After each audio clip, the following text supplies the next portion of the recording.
Bueno, estamos en el seminario, pero parece que no todos están presentes todavía, así que vamos a esperar unos minutos.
Excusez-moi tout le monde, j'avais mon micro encore coupé. Disculpen a todos, tenía el micrófono apagado. Bueno, buenas tardes y bienvenidos a esta primera sesión del ciclo de verano de KDTM. Voy a empezar por precisar que pueden elegir el idioma de interpretación en el pequeño globito que se encuentra en la parte inferior, y si no hablan francés pueden encontrar el idioma de su elección en el botón de un globito y pueden elegir el canal de interpretación.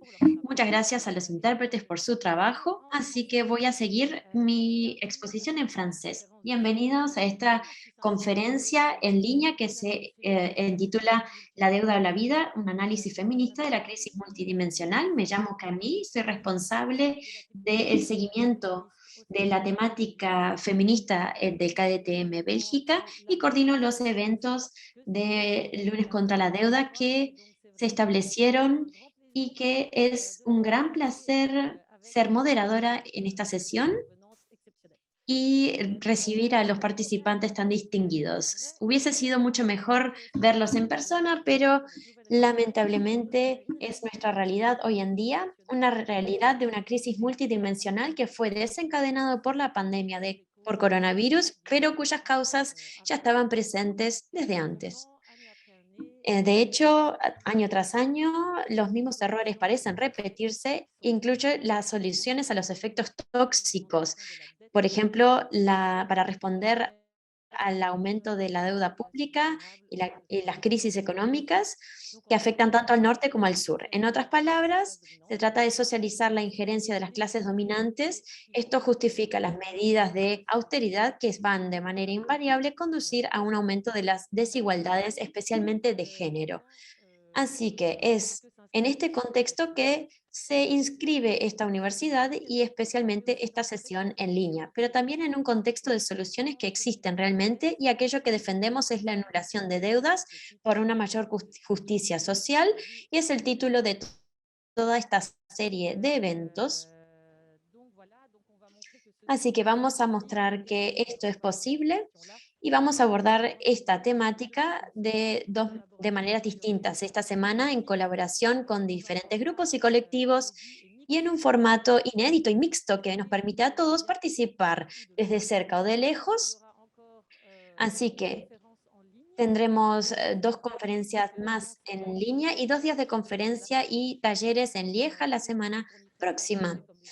Vamos a hablar sobre las luchas de los agricultores, mujeres zapatistas que han llegado en Bélgica. Vamos a hablar de la economía solidaria y el vínculo entre la deuda y la migración de manera muy amplia. Y en la discusión, en la conversación aquí, vamos a poner el programa, y no olviden de registrarse especialmente para la parte de Lieja. Sería un placer verlos en persona finalmente. Así que la próxima sesión en línea es el 16 de septiembre de 18:30 a 20:30 y vamos a hablar de las soluciones para los países del sur sobre la crisis de la deuda.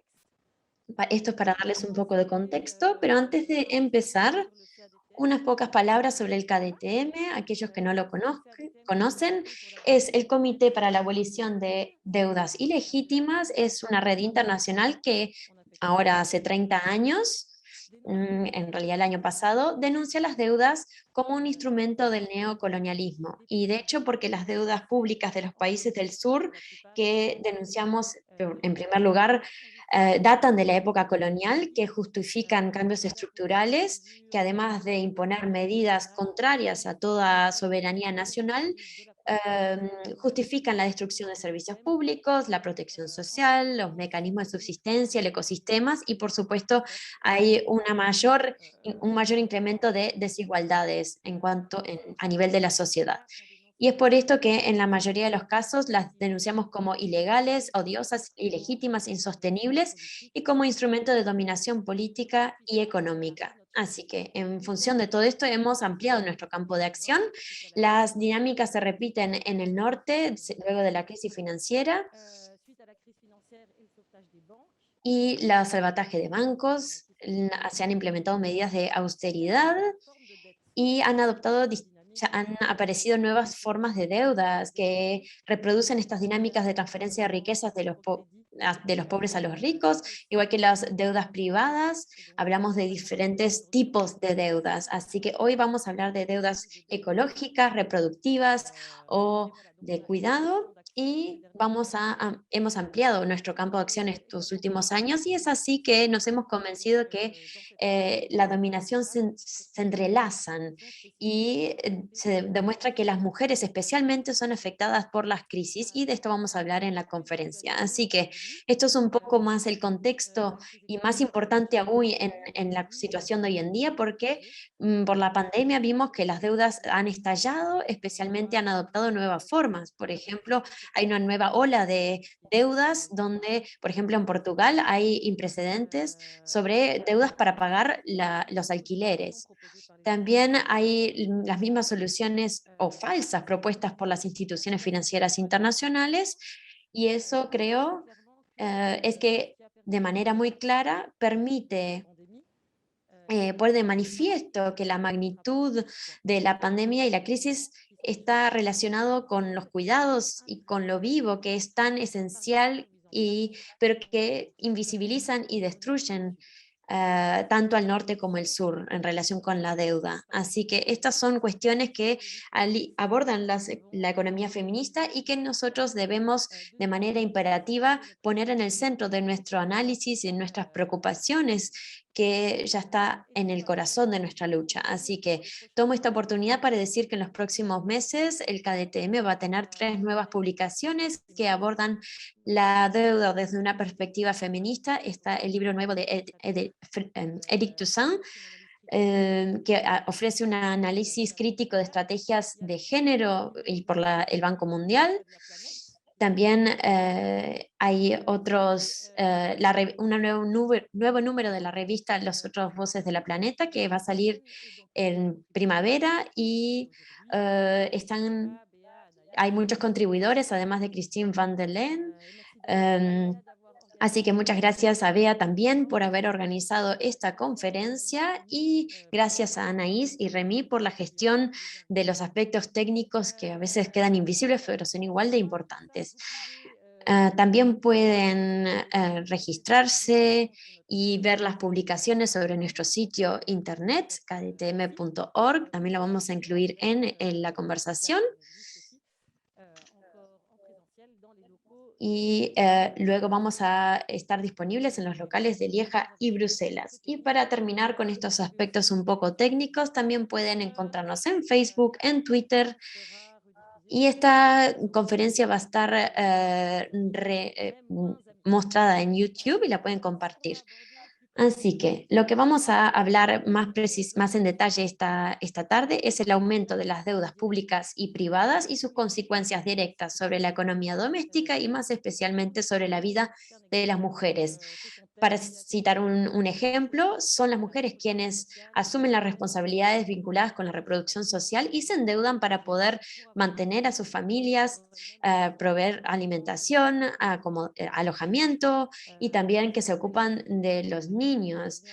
Ellas además perciben ingresos más inferiores y debido a las crisis que pueden aparecer, no son capaces de pagar sus créditos y de esta manera quedan encerradas en hogares violentos. Y eso nos afecta en el día a día, por lo que la deuda es un tema central vinculado al capitalismo y patriarcado, porque reposa sobre el trabajo devaluado de las mujeres y por supuesto que afecta a la educación y de los servicios públicos, como las guarderías, que son eliminadas. Así que los movimientos feministas han entendido bien todo esto y construyen incluso alternativas que ponen en énfasis en la durabilidad de la vida y la rentabilidad de los mercados. También quisiéramos hablar más tarde en el debate, una iniciativa para una campaña, vincularse con una campaña de acción colectiva sobre un análisis feminista de la deuda y podremos establecer el enlace si quisieran registrarse y pueden contactarse con nosotros. Esta es una oportunidad de vincular a todas las personas que se interesan cada vez más en estos temas y que son esenciales. Así que vamos a hablar esta tarde con dos participantes geniales y que con placer las menciono. Tenemos a Silvia Federici, quien es escritora, profesora y activista feminista italo-estadounidense y desde hace tiempo es una de las figuras importantes del feminismo anticapitalista. Principalmente ha hecho un análisis de las cuestiones de la globalización capitalista y ha hecho campañas sobre el salario doméstico en Nueva York y sobre la lucha estructural en África para tomar conciencia. También tenemos a Verónica Gago, profesora de la Universidad de Buenos Aires y de la Universidad Nacional de San Martín, también investigadora del Consejo Nacional de Investigaciones Científicas y Técnicas de Argentina y especialmente es activista feminista del colectivo Ni Una Menos y también se ha convertido en un referente para entender la deuda y las finanzas desde una perspectiva feminista. Es un placer darle la palabra, así que Silvia, tiene usted la palabra por 30 minutos y luego Verónica 30 minutos también. Y para informar a los participantes tendremos luego dos instancias de preguntas y respuestas, así que si quieren pueden escribir su nombre o su pregunta en la opción de preguntas y respuestas de Zoom y podemos responder a sus preguntas más tarde. O si no, les podemos dar la palabra, pero fíjense en el chat o escriban si tienen algún problema técnico. Pero por ahora dejaremos las preguntas para el momento de debatir. Así que Silvia tiene la palabra para hablar de la perspectiva del capitalismo y patriarcado, el análisis de nuestro contexto actual y las posibilidades de poner en práctica otros aspectos del feminismo hoy en día. Écoute, Camille, je vais parler en français maintenant et après je vais parler en anglais. Mais nous avons décidé avec Verónica qu'elle va commencer. Bueno, decidimos con Verónica que íbamos a hablar con Verónica o, bueno, no sé, es lo que decidimos. Ah, mais bien sûr. Alors, Véronica, je te laisse la parole pour aborder ces mêmes questions. Ah, no, en realidad es Verónica quien va a tomar la palabra ahora. Muchísimas gracias a Silvia como este espacio y quiero especialmente agradecer a Bea, bueno, que ha organizado y que ha producido también toda la organización de esta conversación con anterioridad. Así que, bueno, un placer y un gusto estar hoy aquí en el plano de KDTM. Quisiera plantear 4 puntos, nos hemos repartido así para hablar 4 puntos cada una para tratar de habilitar la conversación y el debate y la discusión posterior en relación a las preguntas que vos planteabas, Camille. El primer punto entonces que quisiera plantear es cómo el diagnóstico sobre las violencias machistas, racistas, coloniales, capitalistas, extractivistas, en este momento, impulsado como diagnóstico práctico por los feminismos en distintos lugares, ha tomado, por lo menos en la experiencia de Argentina, pero no solo de Argentina, aunque yo estoy en Argentina, a la cuestión de la deuda como un punto fundamental para entender la estructura de las violencias estructurales, justamente. Es decir, poder leer la violencia de la deuda y las violencias que logra conectar la deuda, y especialmente con Lucy Caballero trabajamos el concepto de violencia financiera para tratar de entender la especificidad de la violencia de la deuda, es algo que para nosotras ha sido fundamental. Creo que lo importante, y es la experiencia que tenemos desde Argentina, es cómo el debate sobre el endeudamiento, y especialmente sobre endeudamiento de los hogares en conexión con la deuda externa, con la deuda de los países, ha sido movilizado desde el feminismo como una lectura política, con capacidad de hacer pedagogía popular sobre los efectos que está teniendo el endeudamiento en la vida cotidiana. Creo que ese es un primer punto importantísimo, tratar de conectar las violencias económicas, en particular la violencia de la deuda, la violencia financiera, con las violencias estructurales, especialmente sexistas, racistas, patriarcales y coloniales, vinculando una lectura popular feminista de lo que significan las finanzas en el capitalismo contemporáneo. Creo que esto es un gesto político importante porque lo que hace es disputar también quién habla de la deuda, con qué vocabulario se habla de la deuda y sobre todo qué significa una perspectiva de movilización política desde la discusión del endeudamiento. Esto creo que es algo en lo que el movimiento feminista viene aportando imágenes concretas de cómo podemos pensar la actuación de la deuda, en qué territorios y en qué cuerpos se aterriza la deuda, y sobre todo qué significa combatir, ¿no? y hacer una política contra el endeudamiento sistemático, a nivel de los países, a nivel de los hogares, a nivel de las personas. Creo que esa conexión también es muy importante desde la economía feminista, desde el movimiento feminista, ir trazando esas conexiones que a veces aparecen invisibilizadas o subterráneas entre los mandatos de austeridad que tienen muchos de nuestros países respecto al endeudamiento del Fondo Monetario Internacional y otros organismos de créditos, y cómo esas políticas de austeridad se traducen en una obligación al endeudamiento en las casas, en los barrios, en los distintos territorios. Creo que esa caracterización y esa conectar la deuda llamada doméstica con la deuda externa o llamada pública es un punto que hemos ido elaborando y sobre todo difundiendo una comprensión a distintas prácticas de qué significa pensar la obligación financiera como violencia económica con las violencias, insisto, machistas, racistas y capitalistas. Creo que esto además ha servido para entender qué significa que la deuda se promueva como una especie de solución.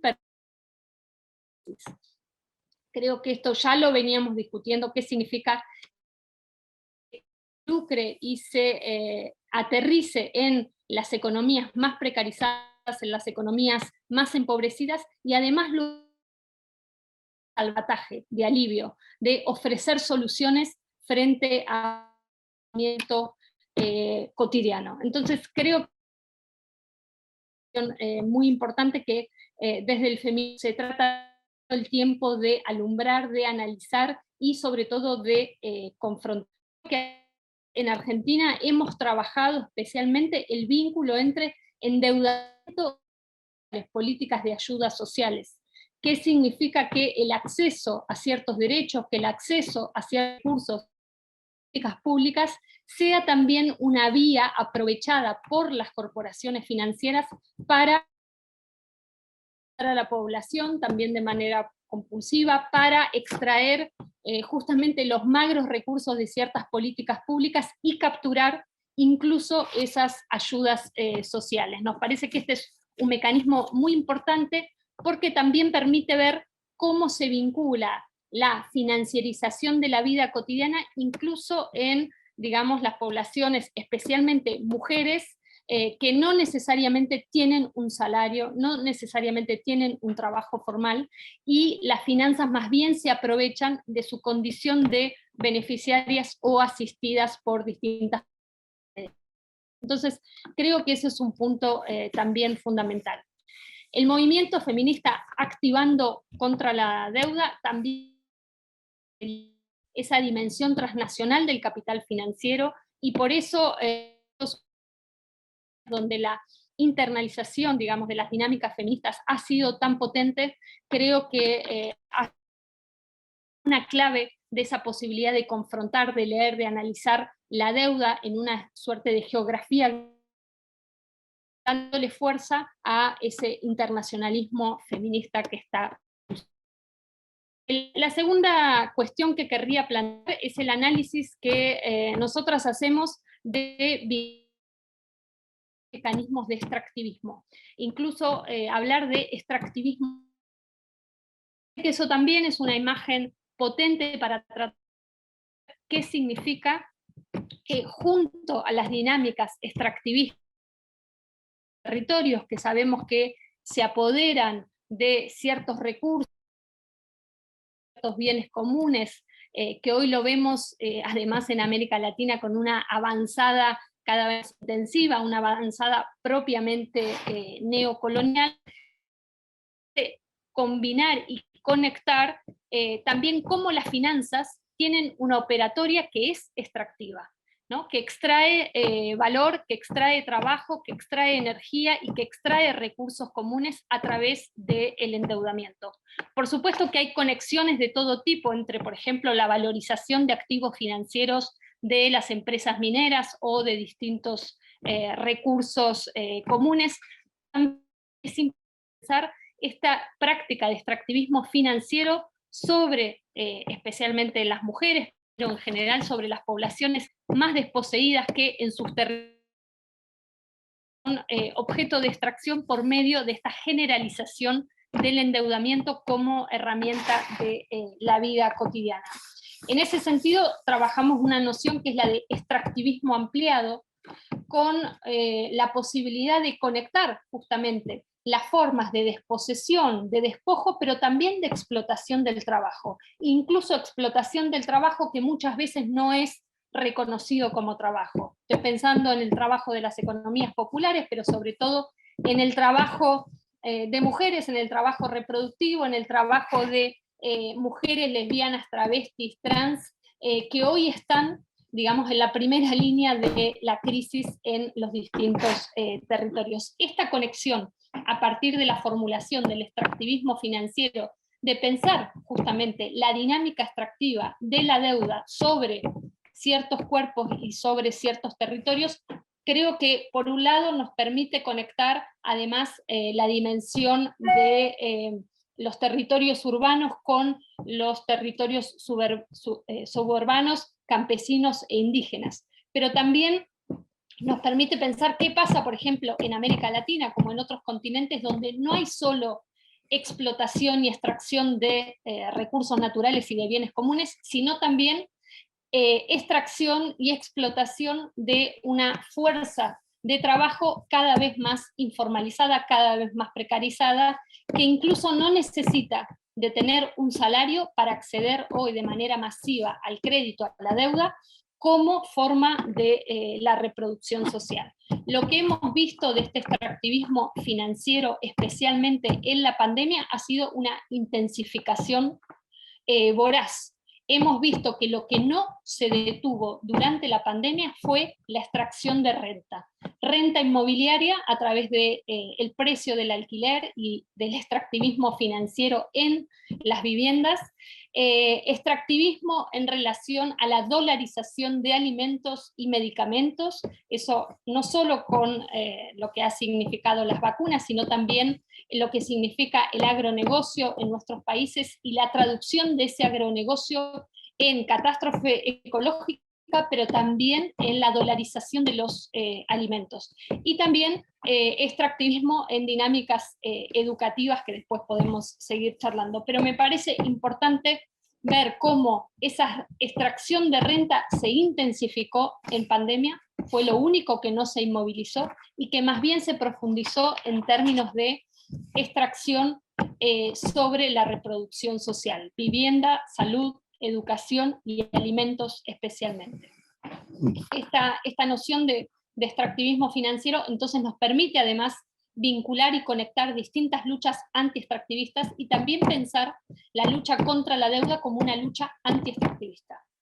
Quisiera decir también que ha sido, creo en Argentina, pero en América Latina, y no solo en América Latina, muy importante también vincular la cuestión de la deuda al trabajo reproductivo y también a la huelga feminista, que ha sido la herramienta política con lo que se ha visibilizado y se ha puesto en debate qué significa el trabajo hoy desde una perspectiva feminista, qué dinámica de precarización, de feminización del trabajo estamos viendo y qué significa producir una instancia política de reconocimiento, de valorización y de reorganización de esos trabajos. Creo que eso también es importante porque nos permite ver la relación entre la deuda no solo como una economía, ficticia, sino el vínculo entre la cuestión financiera y el trabajo productivo y reproductivo, ¿no?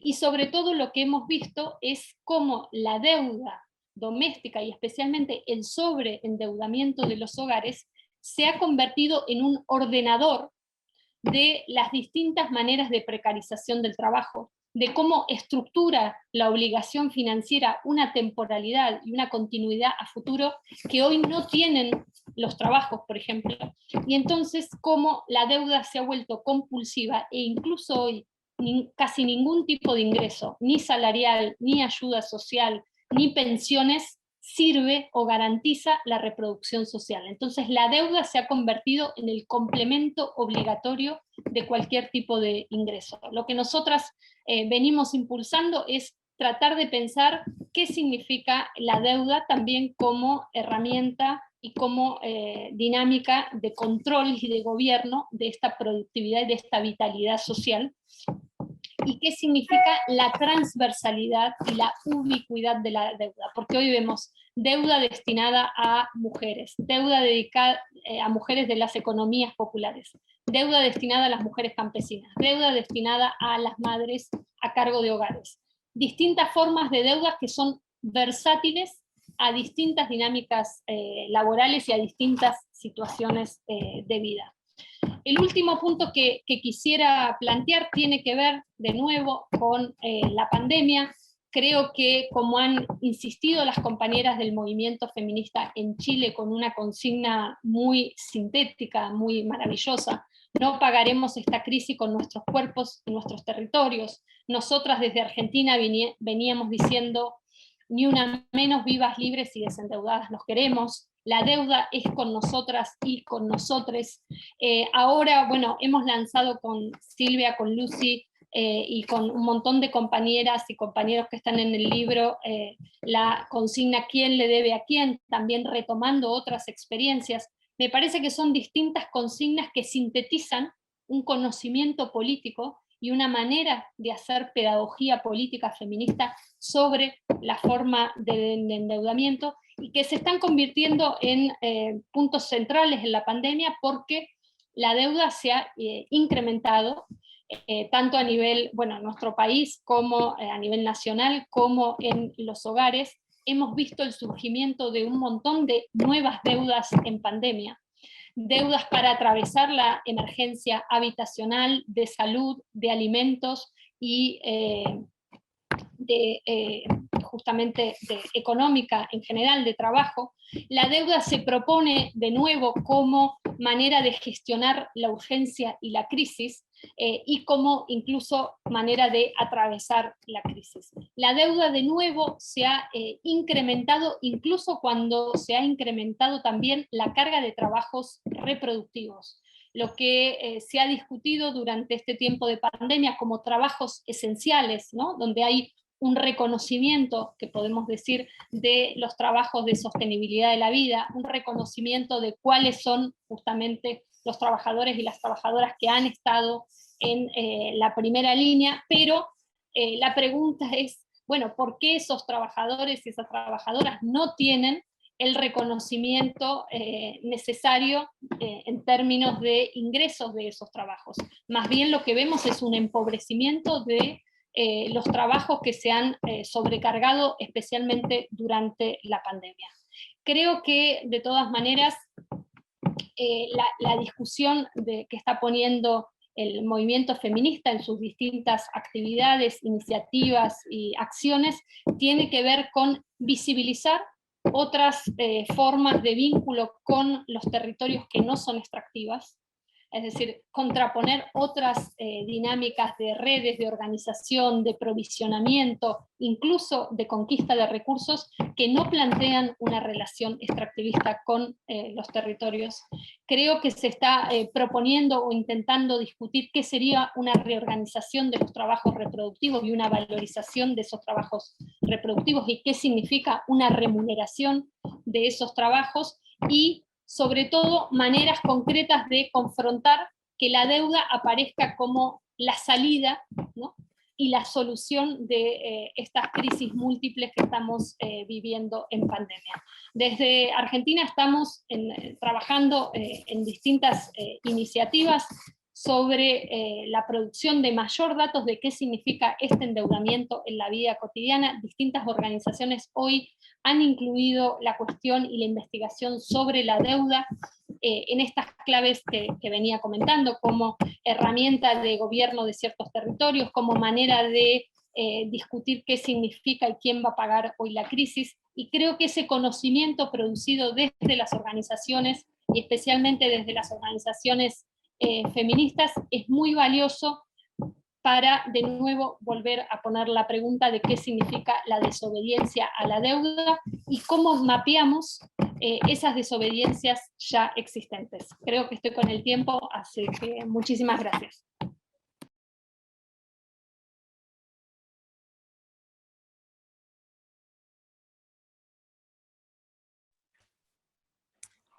Merci Véronica. Tu pouvais parler 5 minutes de plus si tu voulais, mais ça peut laisser plus de temps pour les questions-réponses après. Merci beaucoup. Et donc, je laisse la parole à Sylvia alors. Bueno, I'm going to speak English now.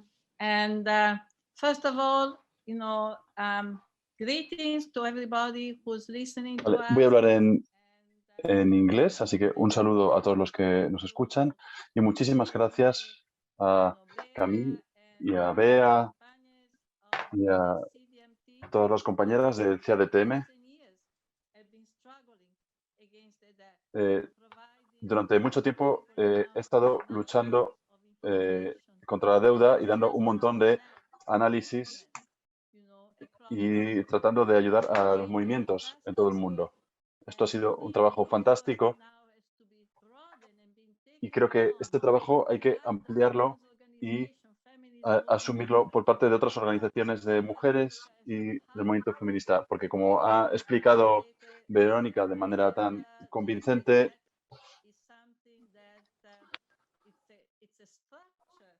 la deuda es una estructura de explotación capitalista y de dominación capitalista hoy en día en todo el mundo.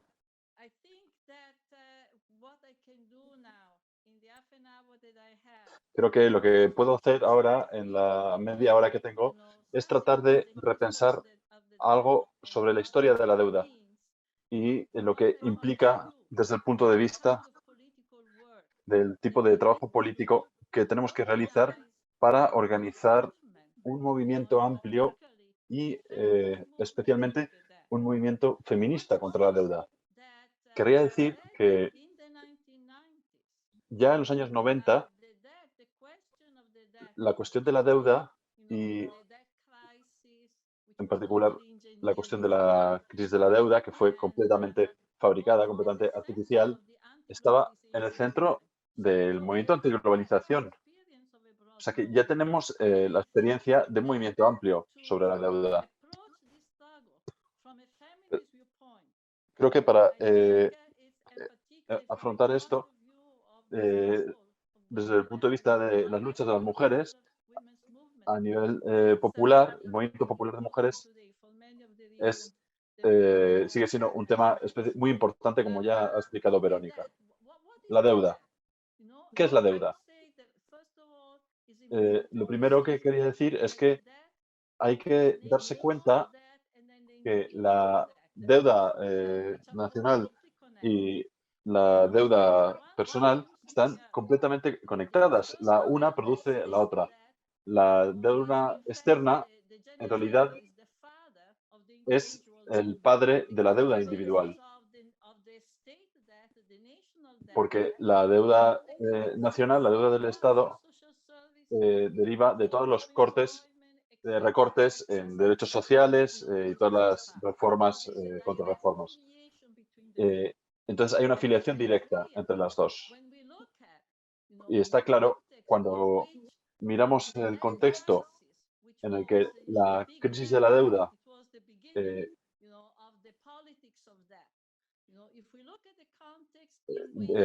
vemos el origen de estas políticas de deuda. Si nos fijamos en el contexto en el que se generaron y nos fijamos en sus consecuencias y la manera en que se organiza y la manera que se ha transformado en una de las formas más poderosas de disciplinamiento y esclavización, vemos cómo la deuda realmente está hipotecando el futuro de millones de personas que a día de hoy no pueden liberarse de ninguna manera.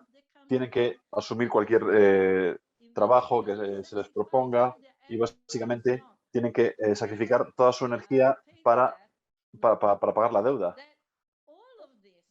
Y todo esto hay que darse cuenta que es una estrategia política que, a mi modo de ver, y creo que no soy la única que lo dice, fue organizada directamente como una respuesta al tipo de lucha y de transformación que se produjo durante los años 60, pero también durante toda la historia del siglo XX por la lucha anticolonial que, aun cuando no lograron el mundo por el que luchaban, aún así consiguieron cambiar la correlación de fuerzas y crearon una nueva generación de personas en África, en Latinoamérica, en Asia, en el Caribe, que querían otro mundo y que luchaban y se organizaban para reclamar los recursos que les estaban robando sus países. Y la deuda y las políticas de la deuda organizadas al máximo nivel del poder capitalista, el Banco Mundial, el FMI, que realmente son la expresión de la voluntad de las principales potencias capitalistas de la Unión Europea y de los Estados Unidos. Si te fijas en quién vota en estas instituciones, vemos cómo son básicamente los Estados Unidos y la Comunidad Europea los que se encuentran tras la crisis de la deuda, de las políticas de deuda y ajuste estructural. De modo que fue una estrategia política que buscaba destruir las luchas y reinstituir el tipo de relaciones coloniales que había dominado hasta ese momento. Es decir, crear un nuevo tipo de colonialismo, un nuevo tipo de extractivismo y también un nuevo tipo de colonialismo e imperialismo.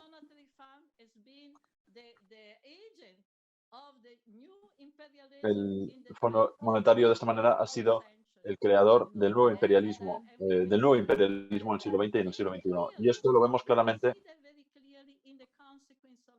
en las consecuencias de la crisis, en la cuestión de la deuda nacional. Prácticamente todos los gobiernos, cada gobierno y en particular los países y los gobiernos que acaban de salir de una lucha anticolonial que estaban empezando bajo presión de la población en un proyecto de reconstrucción un proceso este proceso fue, digamos, abortado, destruido por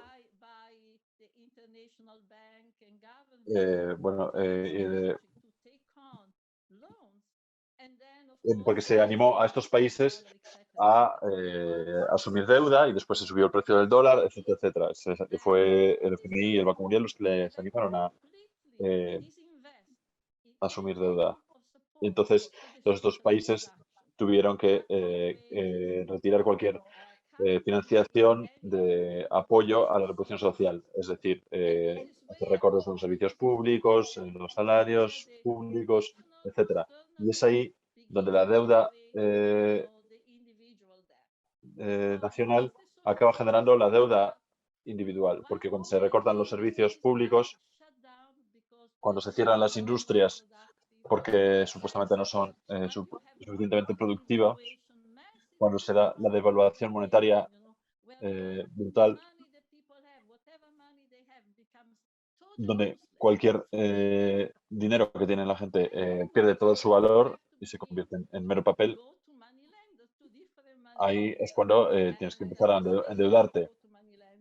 El Estado tiene que recurrir a prestamistas como el FMI, pero también los individuos tienen que recurrir a prestamistas. Entonces hay que ver claramente la política, porque tenemos que entender que el tipo de ideología que desgraciadamente demasiado a menudo es internalizada por la gente, que es la deuda es su culpa. Y esto es lo segundo que quería decir cuando hablamos de la cuestión de la deuda desde un punto de vista político, desde el punto de vista de construir un movimiento. Tener deuda y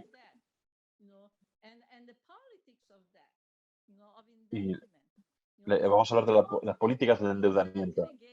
Es una política que separa a la gente. No es una política que ayude a la unión. La explotación, digamos, en el llamado punto de producción. Cuando eres un trabajador en una fábrica, pongamos, estás con otra gente y esto hay una cierta unidad creada por las propias condiciones de trabajo y esto ayuda al reconocimiento de la explotación, incentiva la organización de la capacidad de trabajo. La deuda, sin embargo, te ataca individualmente. Es una relación prácticamente individual entre la persona y el banco. Esto es uno de los otros cambios estructurales importantes que han tenido lugar. El austericidio y la explotación mediante medios financieros y mediante el endeudamiento es un proceso que individualiza la explotación y que divide, fragmenta la capacidad de respuesta, porque genera un mecanismo de culpa. Y a este respecto quería decir que he visto estas dinámicas operando de manera muy clara en los Estados Unidos, donde, por ejemplo, desde los años 90 empezamos a ver un endeudamiento masivo de la población estudiantil, porque en nombre de la deuda nacional, el gobierno de los Estados Unidos ha recortado y ha acabado con los subsidios a la educación pública. De modo que para ir a la universidad y conseguir un título universitario, la mayor parte de estudiantes tienen que asumir una deuda increíble. Y entonces hemos visto cómo han aparecido más empresas que especulan poniendo tasas de interés muy abusivas y diré que la mayor parte de las víctimas han sido las mujeres y mujeres negras, que son las que tienen la mayor parte de deuda estudiantil, ya que de la misma manera que tienen también montantes importantes de deuda médica y demás. Entonces, la deuda es una estrategia política y económica muy efectiva de extracción, como decía Verónica, de extractivismo, vamos a decir, en lo que respecta a la acumulación y extracción de la energía de la gente, intensificación de la explotación, intensificación de formas de trabajo no remunerado o pagado muy escasamente, que no permite la supervivencia. Y es muy útil porque no es una situación que promueva la unión, aunque hemos visto aún así cómo se han formado movimientos y tendríamos que hablar de ello. Y después la importancia de una perspectiva de género, de una perspectiva feminista, porque está claro que las políticas de la deuda han sido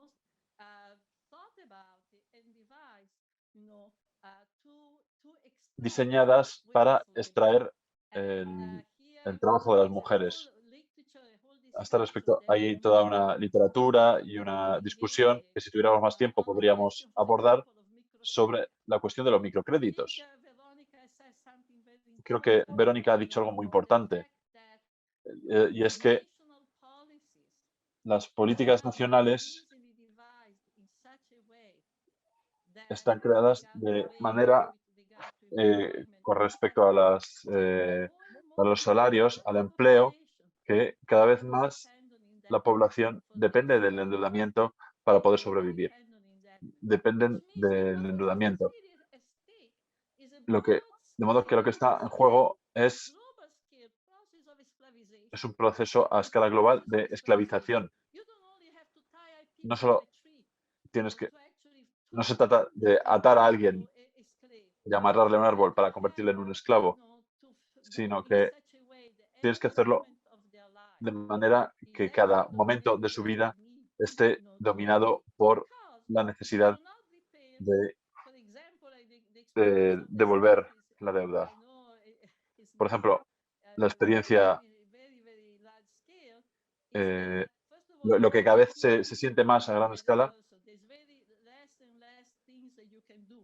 es que cada vez tu vida está más limitada si no pagas la deuda. Pero es que además la deuda que se genera implica violencia, no solo violencia doméstica, porque en una familia donde hay más deuda hay más tensiones, aumenta bueno, se ve en las estadísticas que las mujeres tienen más posibilidades de ser agredidas cuando están en una familia que está endeudada, pero también la violencia pública, porque las compañías que dan deuda responden con una cantidad impresionante de violencia cuando alguien no paga. Violencias de todo tipo, violencia psicológica, igual llaman a tu jefe, a tus amigos, tratan, digamos, de humillarte públicamente. Y en muchos casos y en muchos países también se habla de mujeres a las que se les ha pegado porque no estaban devolviendo la deuda que habían adquirido mediante microcréditos. Pero volviendo a la cuestión de por qué las mujeres son la diana de estas políticas. Hablamos de lo microcrédito o microfraude. Esto cada vez es más claro. Lo que vemos es que las únicas mujeres que han mejorado su situación mediante microcréditos son las que han sido empleadas por la propia compañía para disciplinar a las mujeres que habían adquirido deuda o para controlar a las mujeres que habían adquirido deuda. Por ejemplo, en ciertas aldeas, yendo de casa a casa para controlar a la mujer qué tiene, qué está haciendo, qué le podemos quitar si no paga. En Bangladesh es conocido ya que si no pagas te quitan la puerta de tu casa o te quitan el techo o te quitan la olla donde cocinas el arroz, lo que es lo más degradante que puedes hacer a estas mujeres. Aun cuando es conocido también que en muchos casos el dinero que toma prestado a las mujeres en realidad se utiliza para, para el hombre de la casa, pero es ella la que se hace responsable. Y creo que toda la política de microcréditos es tremendamente peligroso y es increíble cómo se les ha vendido como una iniciativa para beneficiar a los más pobres, cuando en realidad es una iniciativa que lo que ha hecho es intensificar al máximo la explotación de las mujeres y en particular de las mujeres rurales. Ha sido una manera de quitar a las mujeres que todavía tienen, por ejemplo, algún pedazo de tierra, obligarles a vender la tierra para poder pagar la deuda. Y los préstamos se han contraído de tal manera, en el contexto de los microcréditos en todo el mundo, de que en las zonas rurales, por ejemplo, no se les permitía utilizarlo para mejorar, por ejemplo, su métodos de agricultura, porque hay que empezar a devolver el dinero tan pronto en las condiciones donde la producción agraria no te da ingresos tan rápidos en un par de semanas. La idea de que 2 semanas después de adquirir una deuda tienes que empezar a devolver dinero, lo que implica es que básicamente inmediatamente caes en la deuda y una deuda que te va a acabar quitando la tierra. Animo a todos los que todavía no conozcan lo que ocurra con los microcréditos a que lo estudien en detalle, porque es algo tan perverso y además se ha vendido al mundo irónicamente como algo beneficioso para las mujeres del tercer mundo, etcétera. Pero hay también una cuestión de género, porque las mujeres son las que se les reconoce por parte de los políticos, los planificadores capitalistas, se entiende que son las más responsables de cara a su comunidad. Son las que tienen los niños y las que igual ellas se mueren de hambre, pero se van a asegurar de que los niños coman. Entonces, se ha observado muchas veces que, aun cuando las mujeres que han contraído los microcréditos son las más pobres, aún así la tasa de repago por parte de estas mujeres tan pobres ha sido una de las más altas. Las mujeres se aseguran de pagar, cueste lo que cueste, aunque tenga que morir de hambre. Y aunque tenga que trabajar más y más horas. Toda la organización de la reproducción está afectada. Claramente, se sabe que en muchos países las niñas se están quedando en casa sin ir al colegio para ayudar a su madre. Por ejemplo, ahora se oye mucho sobre Afganistán o las mujeres de Afganistán y no voy a negar que la opresión de los talibanes, pero no se ha dicho nada de la desescolarización de miles de niñas que se han mantenido en casa, ya sea porque sus madres no tenían el dinero y están completamente endeudadas o porque las niñas tenían que empezar a trabajar desde muy jóvenes para ayudar a su madre. Entonces, las mujeres están en el centro de las políticas del endeudamiento.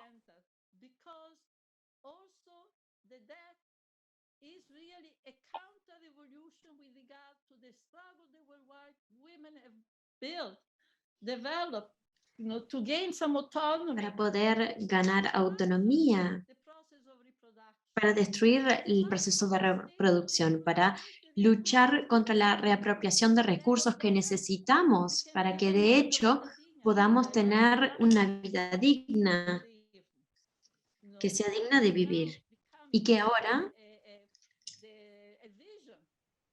está siendo una visión, o es una visión de los movimientos feministas en todo el mundo. Así que es tan importante que pongamos la cuestión de la deuda en la agenda feminista, como dijo Verónica, y ponerla en el centro de un nuevo internacionalismo feminista. Y sin lugar a dudas, la organización de una huelga, una protesta, nos muestra que esto es posible. Así que necesitamos pensar en los próximos meses, en los próximos años, sobre todo el proceso en que este conocimiento sobre lo que es la deuda, cómo funciona y cómo podemos abordarlo, es algo que ahora prolifera a través de los movimientos feministas y los tipos de organizaciones. ¿Qué tipo de estrategias, tácticas vamos a implementar para poder crear un movimiento que empezó con el movimiento de antiglobalización de los 90? Creo que tendremos más poder si se trata de un movimiento que tiene una perspectiva feminista. Y voy a detenerme aquí porque también quisiera que tuviéramos más preguntas, más tiempo para las preguntas. Muchas gracias, Silvia. Muchísimas gracias.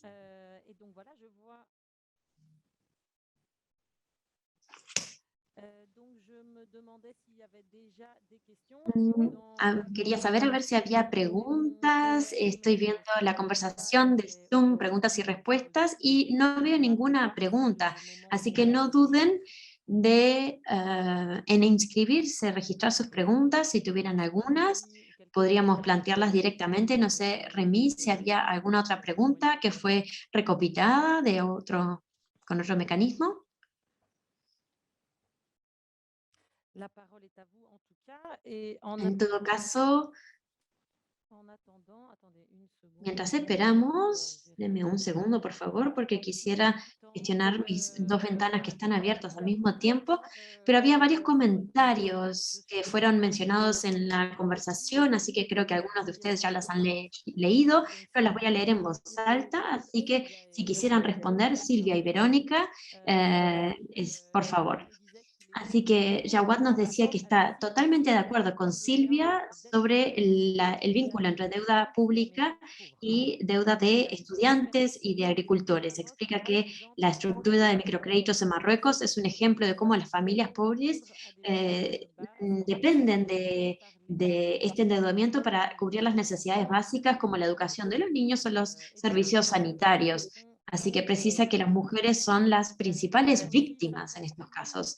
También Sandra Misribi nos dice que también está de acuerdo con Silvia, que también sucede en Kenia, que si no pagamos nuestras deudas, tenemos en el microcrédito un fideicomiso de finanzas que nos quitan el terreno o nuestros hogares, así que los garantes también sufren. Y Bambi nos decía que está de acuerdo con Silvia que las mujeres son prisioneras de los sistemas de microcrédito, que las vuelve más pobres aún.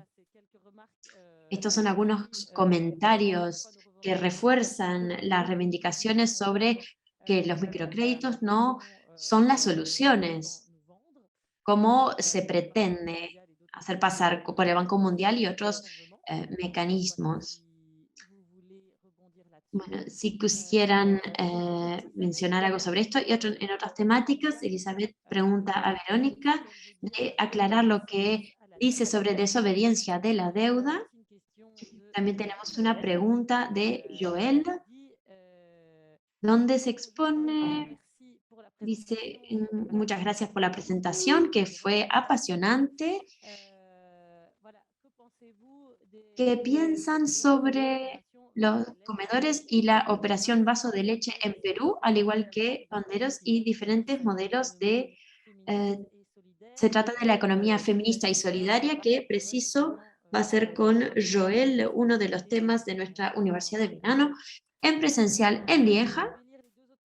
Así que voy a leer las otras dos preguntas que quedan. Creo que sería todo por esta primera sesión de preguntas y respuestas, y no duden en escribirlo en la conversación, toda otra pregunta. Tenemos a Iván que dice, ¿piensan que la anulación de deuda sería una liberación para las mujeres? Creo que sí, pero ¿qué otras medidas deberían ser adoptadas en paralelo? Pardon? J'ai entendu un bruit. Bon. Disculpen, se escuchará bien. Y Laura nos pregunta también que expliquemos la relación entre microcréditos y deuda externa. Así que les doy la palabra para que respondan en el orden que quieran. Hay varias preguntas. Las primeras preguntas se dirigen más bien a Silvia, así que le dejo la palabra a ella o pueden adoptarlo de la otra manera como prefieran. Okay. Well, maybe I'll say a couple of things because of the first Quería question. decir algunas cosas. El tema del microclima, microcrédito es lo que mencioné sobre los horrores del microcrédito, y esto es solo una parte, la manera en que las mujeres han sido forzadas a abandonar sus aldeas, ciudades, porque no han pagado las deudas. Estos son temas que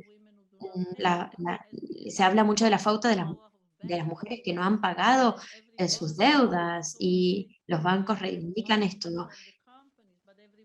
No solo las empresas, sino que ponemos en ellas la culpa y la crítica. Pero creo que quería mencionar dos aspectos. Uno, ¿qué más podemos hacer? Y creo, y es algo que quería mencionar y lo hice, la cancelación de la deuda especial, anulación, porque también tenemos que acompañar para la anulación de la deuda, unirnos a la lucha de la cooperación de recursos. Y esto es lo que Verónica resaltó, porque podemos anular una deuda, pero luego surge la misma política y estamos en este mismo círculo nuevamente. Así que la política de esta anulación tiene que estar acompañado de todas otras series de políticas que nos permitan no caer nuevamente en esto. Y aquí el último punto que quiero mencionar es que, como fue descrito antes, la deuda es algo que afecta a todo movimiento social. Es un tema laboral porque sirve para, tiene que ver con las condiciones de trabajo, los sueldos, con el medio ambiente, porque es a través del extractivismo financiero que empleamos esta deuda. Así que los países como Argentina, Chile, están forzados a vender sus recursos, a vender sus terrenos para poder y tienen que de esta manera intercambiar sus recursos. Así que en el Frente Amplio hay un gran frente que se puede organizar. Hay varios movimientos sociales que pueden aunarse, como se hizo en los movimientos anticapitalistas y de globalización. Y por supuesto que la perspectiva feminista es esencial porque tiene que ver con el punto de vista de reproducción, que es uno de los puntos de vista más amplios que podemos adoptar en cuanto a lo que es necesario para un cambio que traiga transformaciones verdaderas. Bueno, quisiera agregar, tal vez en relación a lo que comentaba Silvia, de qué significa esa articulación o ese frente amplio en relación a luchas contra la deuda, porque creo que en la pandemia, por ejemplo, se ha visto muy importante la lucha por las viviendas, contra los desalojos, contra el desalojo por acumulación de deuda por alquileres o rentas impagas, y también, por ejemplo, en Argentina, una discusión muy importante en reclamo del salario para las trabajadoras comunitarias o sociocomunitarias, es decir, cómo se remunera el trabajo organizativo barrial que ha sido fundamental, estratégico y esencial en la pandemia, ¿no? Es decir, que no solo sea un reconocimiento moral o simbólico, sino que sea un reconocimiento en términos de recursos.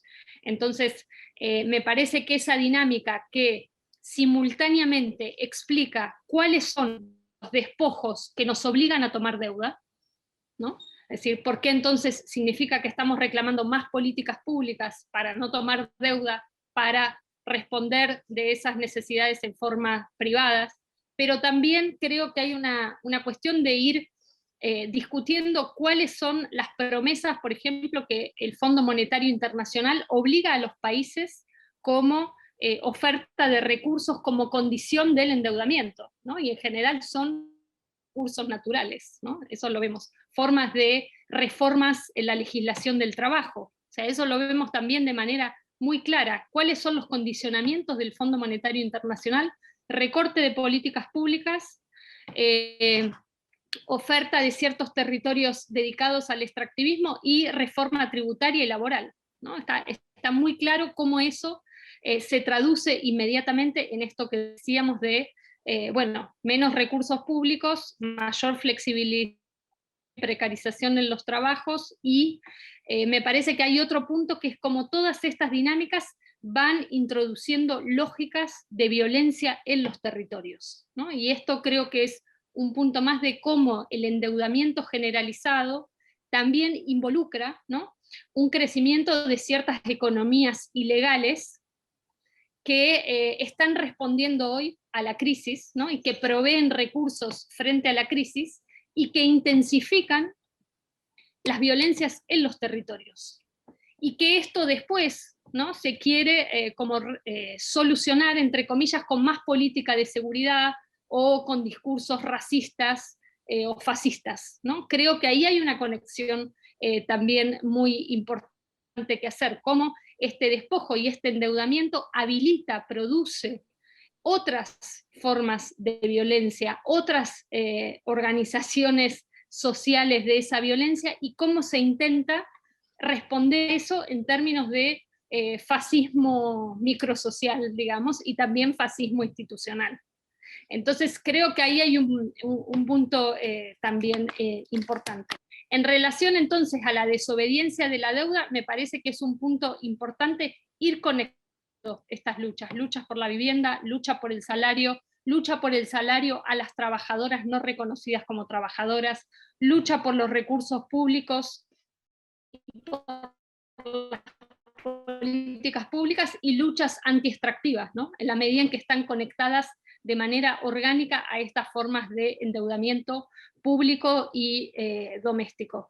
Y también creo que hay otra línea que se está empezando a discutir mucho, que es también cómo se organizan otros sistemas mutuales cooperativos, ¿no?, de ayuda financiera para ciertos emprendimientos o para ciertas situaciones de urgencia, ¿no? Es decir, cómo podemos pensar otras dinámicas de ayuda, de recursos, de ayuda incluso financiera, que no sean bajo el chantaje de la tasa de interés usuraria, que no sean bajo el chantaje de justamente estas formas de violencia que hacen cada vez más crueles también ciertos territorios. Entonces, creo que la conexión de esas luchas y también el pensamiento de qué otras redes de recursos y qué otras arquitecturas, digamos, de provisión de recursos se pueden ir construyendo, son dos de las cuestiones fundamentales. Quiero agregar dos cosas pequeñas. No, una en relación a lo que Verónica está... Oops, sorry, I'm going to go to the English. Un momentito. No. Bueno, que voy a decirlo en español.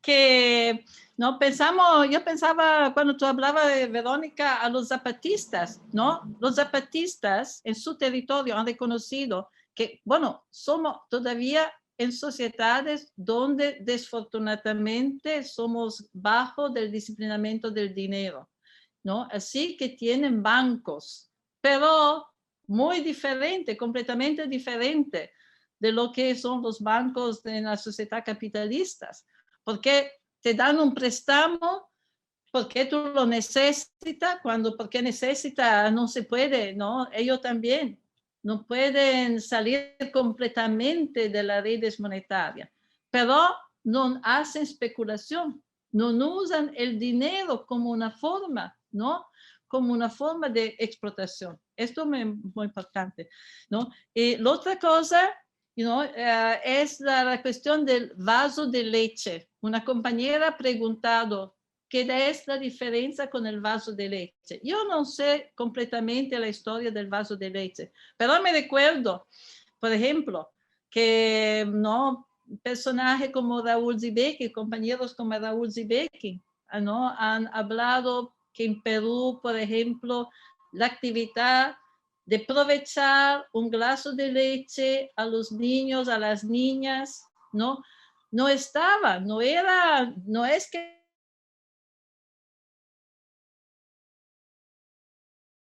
era algo que habían sido capaces de conseguir. Habían sido capaces de conseguir estos recursos con ayuda pública, que un merendero, un vaso de leche, ¿no? Que se podían aprovechar, así que cualquier niño o niña podía sustentarse. Esto me parece que es diferente, muy diferente, porque no deberían pagar por el vaso de leche. Sí, tampoco conozco en particular esa política, pero creo que es una política en general de muchos países, ¿no? Que las organizaciones sociales y las redes feministas logran recursos de distintas políticas públicas para la autoorganización, ¿no? De merenderos, ollas populares, y creo que ahí es muy importante cómo justamente son partes de formas de autogestión con capacidad de reclamar recursos y al mismo tiempo de reorganizar esos recursos en relación a las propias organizaciones sociales y feministas y populares, y reclamar más, ¿no? Y reclamar más. Sí. Eso me parece que un punto también de disputa importante son las políticas públicas, y una cuestión que nosotras estamos analizando en este momento también, cómo la deuda y la deuda doméstica intenta absorber los recursos de la política pública, ¿no? Y esto lo hemos visto, por ejemplo, en Argentina se hizo un ingreso de emergencia frente a la pandemia, y bueno, eso dio también lugar a una discusión sobre formas de inclusión financiera.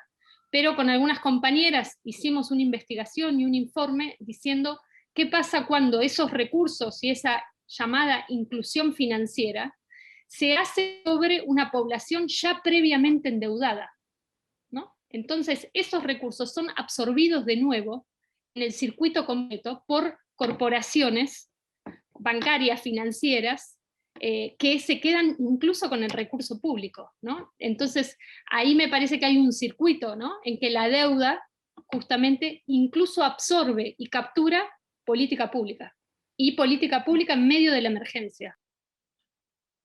Muy importante, dice muy, muy importante lo que dice, sí.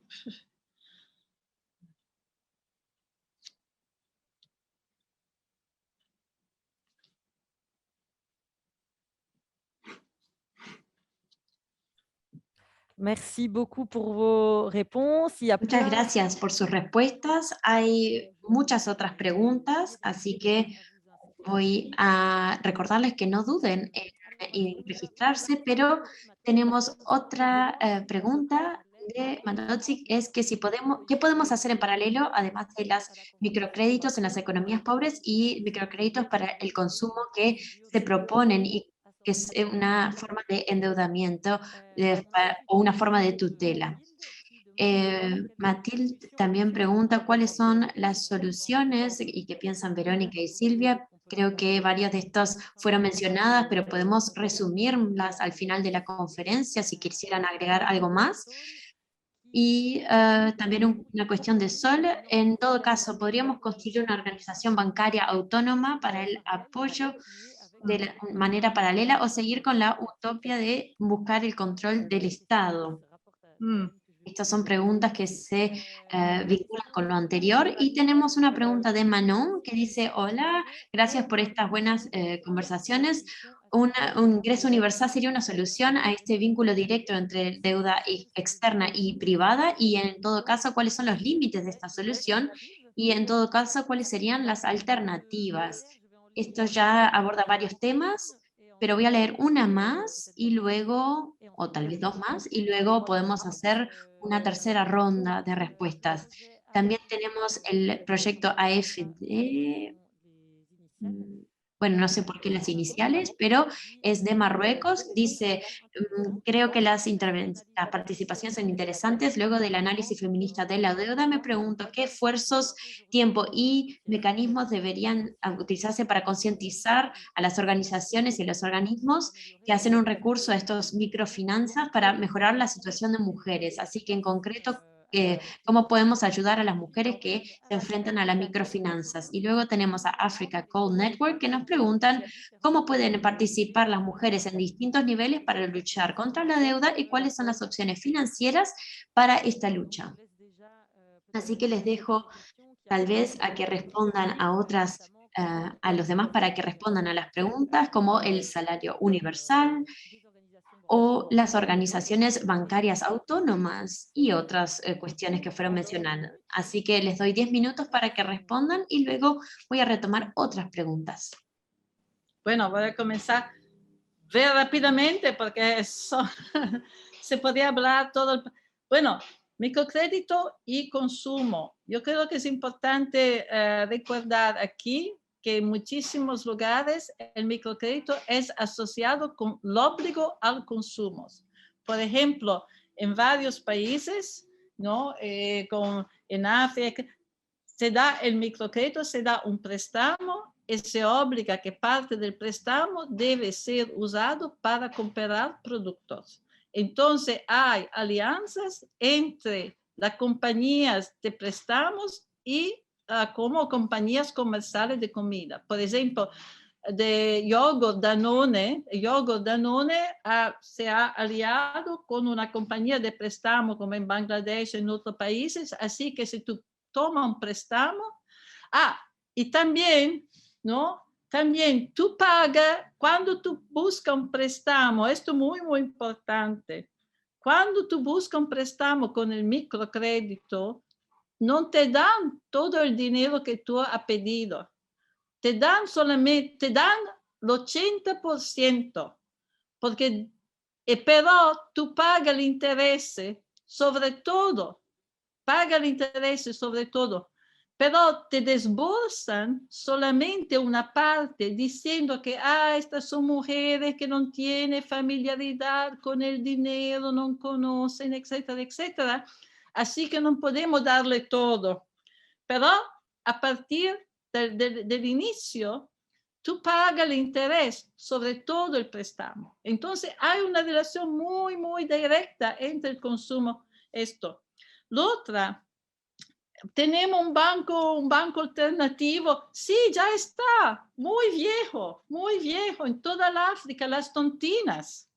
Las tontinas, bueno, tienen nombres diferentes, pero no, a nivel de comunidad, de pueblo, las mujeres siempre, ¿no? Han creado organización de mujeres, ¿no? Que juntaban un poco de dinero, porque, bueno, si hay una crisis, si hay, etcétera, etcétera.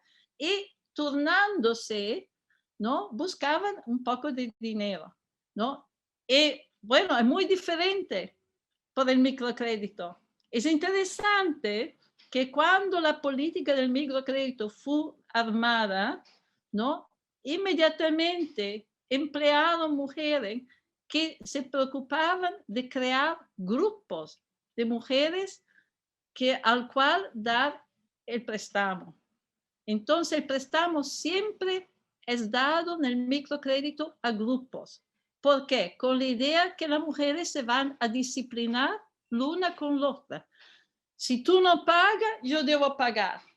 Así que el microcrédito se ha convertido en una forma de desagregar la solidaridad de las mujeres, de destruir y de hacer que las mujeres empiecen a se relacionan como policías, l'una con la otra.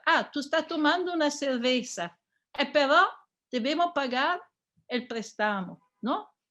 En el pasado, las tontinas eran cosas muy diferentes. Las mujeres ponían su pequeño dinero juntas, ¿no? Y así que podían, ¿no? Enfrentarnos a crisis, etcétera, etcétera. Bueno, y la otra cosa, la última, sí, no vamos a terminar. Yo creo que vamos a terminar esto encuentro, que espero que sea el primo de muchos encuentros que nosotras y otras mujeres van a hacer sobre este tema, si vamos a construir un gran movimiento de mujeres contra la deuda, ¿no? Con algunos como compromisos. Me gustaría salir de este encuentro con algunos compromisos, ¿no? El primer un paso, ¿no? Para ver qué contributo podemos dar a partir de este encuentro a crear esta movilización de la cual hablamos.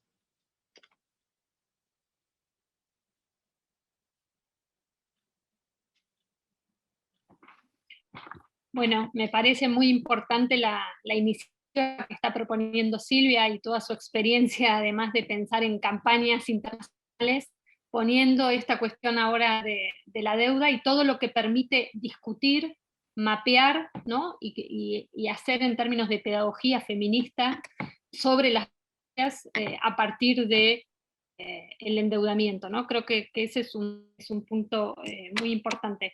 Hay una pregunta que hacían en el chat de Kiara, ¿no? Sobre cómo conectar o cómo llegar a los sectores de mujeres, sobre todo las más endeudadas, y creo que en Argentina eso fue importante, cómo las distintas organizaciones sociales, sindicatos, las trabajadoras precarizadas, las trabajadoras de universidad, las trabajadoras de la economía popular, pero también las trabajadoras sexuales, todas fueron tomando la cuestión de la deuda a partir concretos, ¿no? Por ejemplo, aquí el Sindicato de Trabajadoras Sexuales fue importantísimo en la pandemia, evitando desalojos de las compañeras, ¿no? Y ellas fueron las que pusieron el cuerpo a evitar esos desalojos, denunciando la deuda por alquileres. Pero también aquí las trabajadoras de la tierra, las trabajadoras campesinas, fueron fundamentales para pensar qué significa otra forma de producción agroecológica y de alimento que no nos obligue a endeudarnos con tarjetas de crédito para pagar alimento en precio de dólar, como hoy en los supermercados, o como incluso, bueno, no queda otra que comprar justamente en esos grandes centros a través de algunos subsidios sociales, que hay una vinculación justamente con esa dinámica corporativa de producción de alimentos, ¿no? Entonces, creo que es interesante ir haciendo como un trabajo militante y político con las distintas organizaciones para pensar cómo la deuda afecta a las distintas justamente en las distintas organizaciones. Por ejemplo, aquí también hemos hecho trabajo con compañeras feriantes que trabajan y venden en ferias en la calle, y lo que significa endeudarse a poder trabajar y conseguir mercadería en la calle, o cuando su mercadería es sustraída por la policía, tienen que endeudarse para volver a tener esa mercadería disponible para poder vender en la calle. Es decir, esta idea de la transversalidad y ubicuidad de la deuda, ¿no? Que es capaz de adaptarse a situaciones laborales muy precarias y muy diversas, que justamente le da su capacidad de acción, pero es también lo que tenemos que ir investigando para entender cómo enfrentarla en cada lugar concreto, porque la deuda tiene, a la vez que es una dimensión hiperabstracta, es muy concreta, ¿no? Porque logra presentarse como solución en organizaciones, en dinámicas de vida y en dinámicas de trabajo muy diversas entre sí, ¿no? Y ahí creo que hay un punto que es algo difícil, pero que es a la vez importante, pensar entonces la importancia del trabajo político en las distintas situaciones y con las distintas organizaciones, para entender lo que significa que la deuda se aterrice en cada una de estas dinámicas laborales, vitales y territoriales. Y la otra pregunta que decía otra compañera, de cómo se puede vincular la deuda ecológica a la deuda, creo que en este vínculo que planteaba sobre el extractivismo, ahí hay una dinámica muy clara, que cómo el extractivismo financiero usa como ciertos territorios, que implica una intensificación de ciertos recursos y bienes comunes, pero que además tiene todo que ver con esto que decíamos, la renta inmobiliaria, la renta de los alimentos, la renta de los medicamentos, la educación. Me parece que son todas dinámicas que nos permiten ir conectando, haciendo esta cartografía del vínculo entre deuda ecológica y deuda financiera.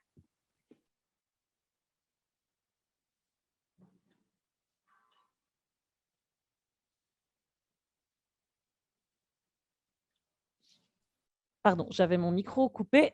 Donc encore un grand merci. Je vais continuer à lire quelques questions. Et la première, c'est Vale, celle de voy a Tania. seguir leyendo algunas preguntas, empezando por la de Tania. Me parece que Verónica ya has contestado, pero bueno, se preguntaba cómo incluir la cuestión de las deudas no monetarias, por ejemplo, la deuda de cuidados y de daños medioambientales. Efectivamente, esto está en el centro de muchas de muchos movimientos, y no sé si quieres decir algo más. Y antes de pasar a la próxima cuestión, muchas cuestiones que tienen que ver con la cuestión de las acciones del movimiento feminista. Y como han dicho tanto Silvia como Verónica, esta propuesta de esta herramienta para establecer una red, hay una red, un link en el chat y para mantenerse en contacto para elaborar posiciones feministas contra la deuda. Es una discusión que nos gustaría continuar y quizás podamos hablar de aspectos más prácticos a este respecto al final de la conferencia. Sino sobre otras cuestiones que ya se han planteado, Bimba nos plantea qué políticas aplicar para no volver a caer en la trampa de un nuevo endeudamiento. En el caso de la República Democrática del Congo, que su deuda fue anulada por las instituciones financieras internacionales, pero de nuevo se encuentra endeudada de 4.000 millones. Entonces, ¿cómo parar este círculo vicioso del endeudamiento? Pregunta de Donna. Buenas tardes desde África del Sur. ¿Qué pasa con la deuda reproductiva y social de las mujeres de la clase obrera que subvenciona el capitalismo? ¿Podrías decir algo sobre la relación entre la deuda ecológica y la deuda que se debe a las mujeres de clase obrera que subvencionan el capitalismo, sobre todo cuando pensamos en lo que es la deuda encarnada? Y dice también, me ha gustado el eslogan de Jubileo Sur, no debemos nada. Es un eslogan que además ha sido retomado tanto por el CDTM, no debemos nada, no pagamos nada, con esta idea de que las mujeres son las auténticas acreedoras de esta deuda social. En fin, sí, a ver si quieres desarrollar a este respecto.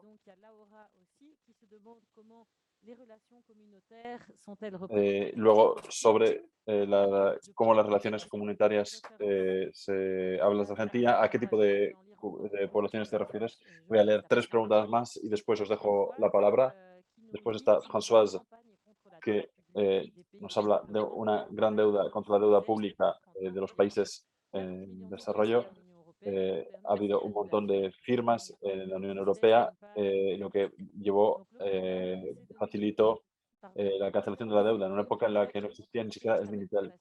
El problema es que se siguen estableciendo préstamos con intereses y hay que luchar contra la inflación y asegurar una financiación que responda realmente a las necesidades, luchando contra los proyectos faraónicos. Estoy completamente de acuerdo. También tenemos una observación de Marta, que os agradece la presentación y que nos dice, he leído tu libro de ¿Quién debe a quién?, que es una herramienta excelente para pensar la deuda y también para entender cómo los movimientos resisten a la deuda. Cuando has hablado, Silvia, de la deuda como un mecanismo de culpabilidad y una relación personal con el banco, he pensado en la PA, la plataforma de afectados por la hipoteca,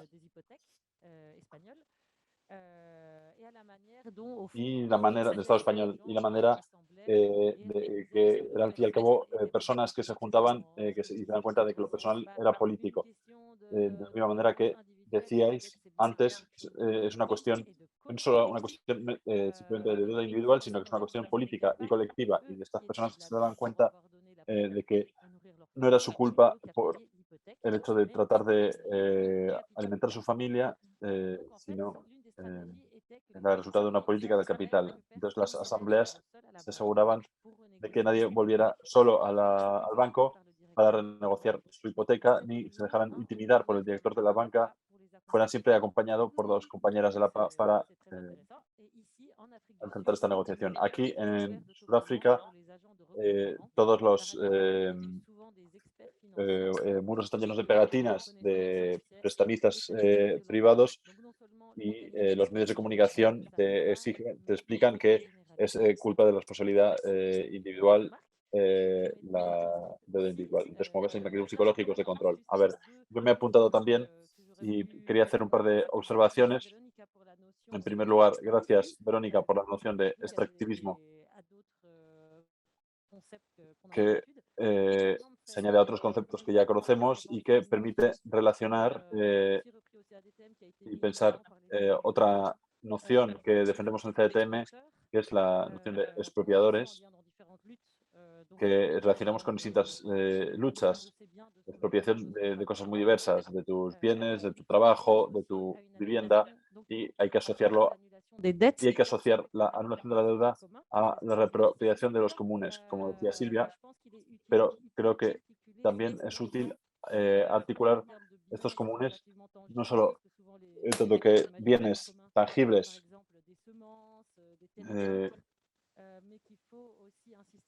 sino que hay que insistir sobre el hecho de que los comunes son también los cuidados y la reproducción social y la cuestión de cómo ponemos en común estas responsabilidades y la cuestión de cómo los practicamos. Es importante defender estas nociones. Y una pregunta para vosotras dos es que se habla mucho del FMI, del Banco Mundial, las instituciones financieras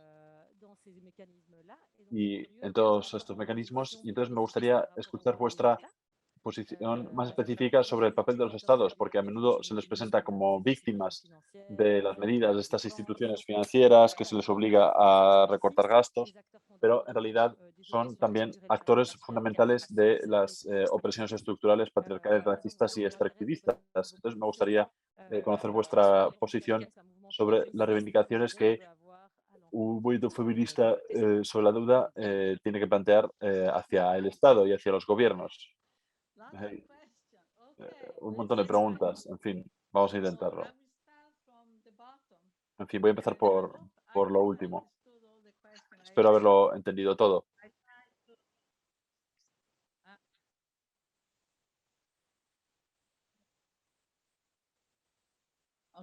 Et s'il faut répéter, n'hésite pas à me le dire, je relis. Si hay que repetir, ya me dirás, ¿vale? A ver.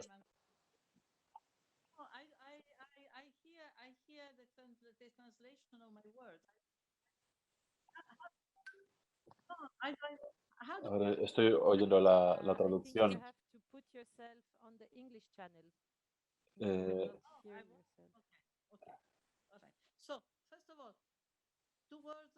Entonces, dos cuestiones sobre el papel del Estado.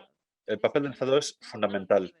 El Estado no es algo distinto del FMI, el Banco Mundial y demás. El Estado es el apoyo, el soporte de estas organizaciones y no una víctima. Y esto es cierto también para la mayoría de los estados y gobiernos en África, en Latinoamérica y demás. Y la razón es que, y esta es a la conclusión a la que llego, después de haber participado muchos años en el movimiento antiglobalización, leer todo lo que podía y hablar con la gente y con activistas respecto a la deuda en África. Y la conclusión a la que llegamos fue que los gobiernos y los estados en África estaban, en su mayor parte, no todos, pero en su mayoría, estaban contentos con las políticas de ajuste estructural, porque esta era una de las maneras en que podían disciplinar a la clase trabajadora de sus propios países. Dicho de otra forma, que un cierto nivel de lucha había llegado a un punto en el que desafiaba el poder de disciplinamiento del gobierno local Entonces, esta asunción del capitalismo internacional, aún incluso mediante el empleamiento de ajuste estructural, era bienvenido por parte del gobierno, del Estado. Cuando tienes un gobierno, por ejemplo, el de Burkina Faso, Sankara, cuando Sankara va a las Naciones Unidas y dice, no, nosotros, gobiernos de África, esto es el nuevo colonialismo y tenemos que rechazar la deuda. Poco tiempo después fue asesinado. Cuando realmente tenías a un gobierno que desafiaba, él fue asesinado. Y en general los gobiernos han apoyado estas políticas porque siempre te dan una excusa para recortar. Tenemos que recortar por culpa del Fondo Monetario Internacional. Esta historia la hemos escuchado muchísimas veces. En fin, los recortes están más allá de nuestro poder. Es el acuerdo que habíamos establecido con el FMI. Entonces, esto es importante tenerlo en mente. Respecto a los comunes, sí, desde luego, tienes razón. Los comunes son un principio de organización social, son una relación social. Tenemos que dejar de pensar los comunes como un trozo de tierra que todos utilizamos. Por supuesto que hay bienes comunes, pero lo más importante del concepto de qué es un común es una forma de organizar la sociedad y una manera de pensar la organización social a través de todo el espectro de la organización humana y social. Y en ese respecto creo que es muy importante. Y luego, sobre el extractivismo, el concepto de extractivismo social es muy importante y realmente nos ayuda. Aquí quería sacar a Marx, que dijo que el capitalismo empobrece la tierra y explota a la tierra igual que lo hace con los seres humanos. Él ya se dio cuenta y creo que lo que ocurre hoy en día a los bosques y a todo el proletariado mundial está conectado directamente. Luego ha habido toda una serie de cosas sobre la PA. Creo que el ejemplo de la PA, muchísimas gracias a la persona que ha sacado esto. Por suerte, tuve la suerte de presenciar en Madrid varias veces la forma de organizar de la PA y era tan importante la idea de que no puedes ir al banco tú sola. No vas al banco tú sola. Y esta es toda la idea del movimiento que estamos tratando de organizar. Creo que tenemos que aprender cómo los movimientos en Nicaragua, por ejemplo, pago lo que es justo. Hubo todo un movimiento que a todos los niveles dijo, pagamos lo que es justo. En México, también con las grandes manifestaciones donde se sacaban los bolsillos del pantalón, tiraban sangre a las puertas de los bancos, etcétera. Tenemos que aprender de estos movimientos. Y creo que la PA fue algo muy importante, porque por supuesto la cuestión de la vivienda y de los desalojos, desahucios, luego sobre la relación entre la lucha ecológica y la deuda de reproducción. Creo que hemos hablado un poco de eso, ¿no? La cuestión de la deuda ecológica, he pasado cierto tiempo en el pasado, en el movimiento antiglobalización, leyendo sobre cómo el Banco Mundial escribió la reglamentación de minas que organizaba la relación entre las compañías y gobiernos en África y reestructuraron esto de manera que, porque el hecho de que hubiera una deuda pública permitió a las empresas básicamente lograr acceso a territorio, al bosque, a las zonas mineras y de esta manera pudieron repatriar los beneficios. Es algo inmenso. Y todo esto tuvo un impacto directo sobre la vida de las mujeres. Piensa cuando el agua que bebes está contaminado por la extracción de oro y encuentras arsénico en el agua. Piensa en lo que implica cuando la tierra que tienes, como ocurre en el sur de Nigeria, por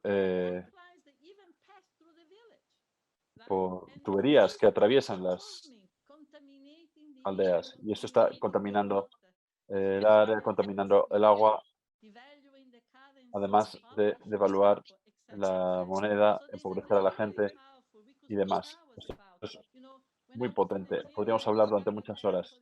Cuando estuve en Nigeria, descubrí que el hecho de que había una deuda nacional, una crisis de deuda, implicaba que el gobierno tenía que cortar todos los subsidios a los hospitales. Esto tenía consecuencias tremendas. Los hospitales no tenían dinero para la electricidad, para, por ejemplo, refrigerar las vacunas y las medicinas. No tenían dinero ni siquiera para comprar el material quirúrgico más sencillo, etcétera. No había dinero para cortar el césped, entonces proliferaron los mosquitos y con ellos la malaria y demás. Entonces, hay un impacto directo. Lo último que quería decir es que ¿quién debe a quién?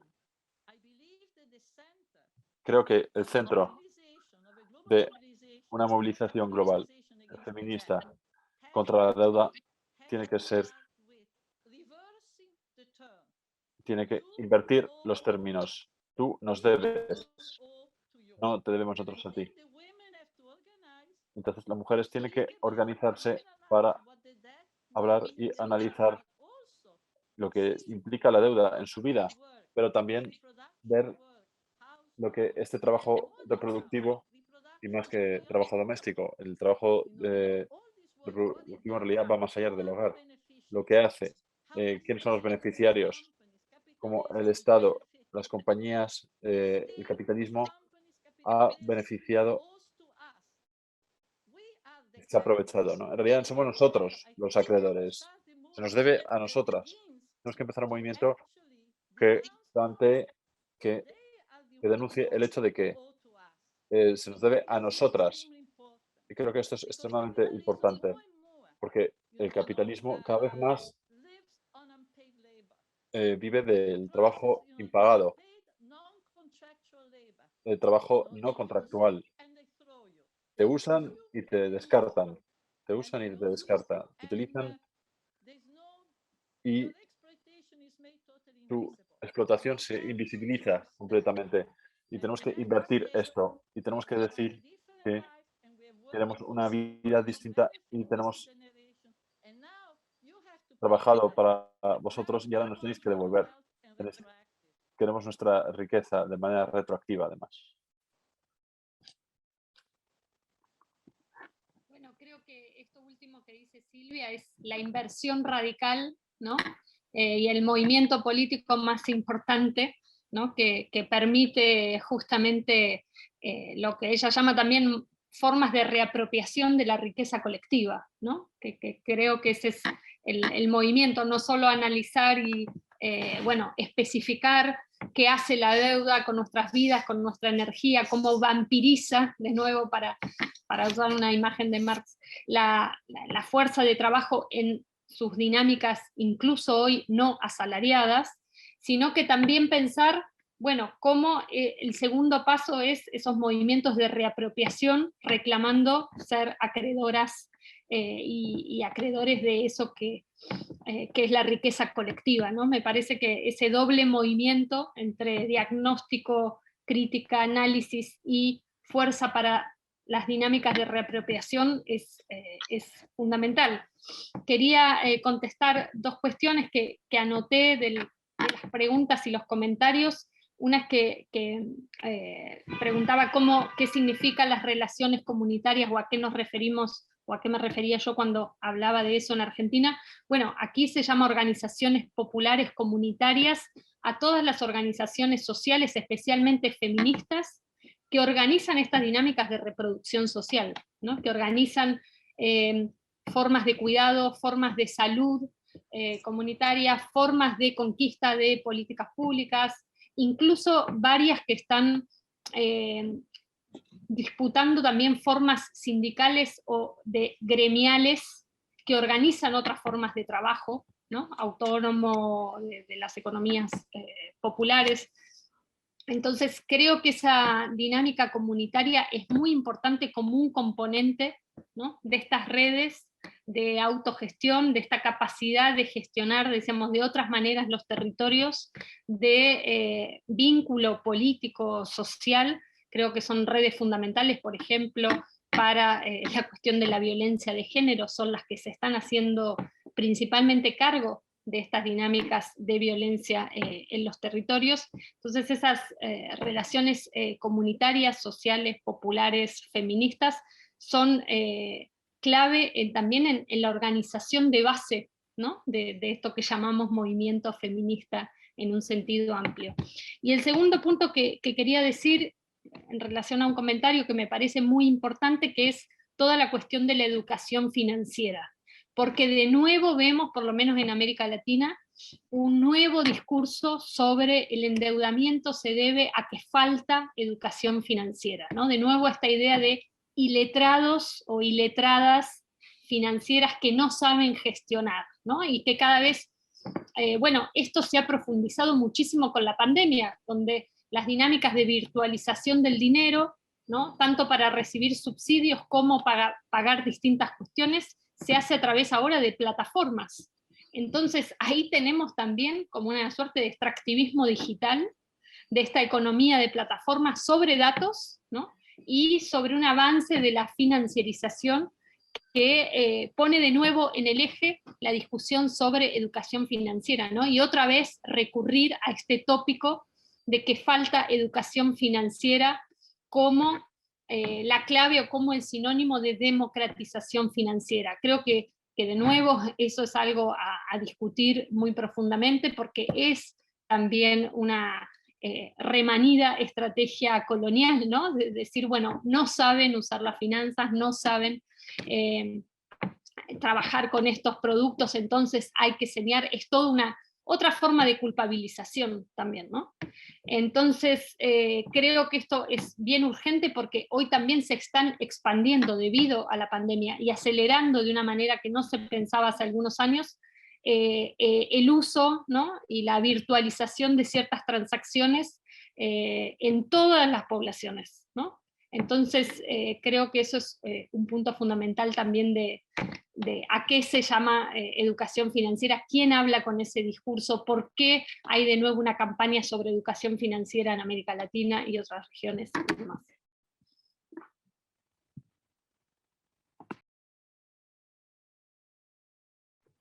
¿Estás muteada, Silvia?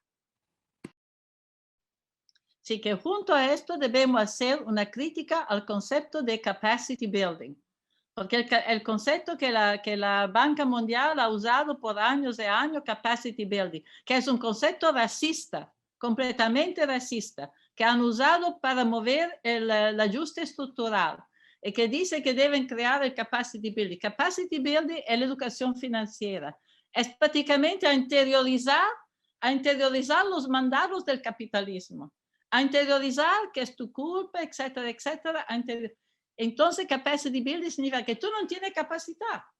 Tú no tienes capacidad, ¿no? Tú eres un loco, tú eres una loca que no tiene capacidad de manejar ¿no? tu vida. Entonces, yo creo que es un concepto que hoy circula muchísimo en la literatura de muchos años. Lo lanzó el Banco Mundial en los años 90. Y se debe criticar y bueno, rechazar.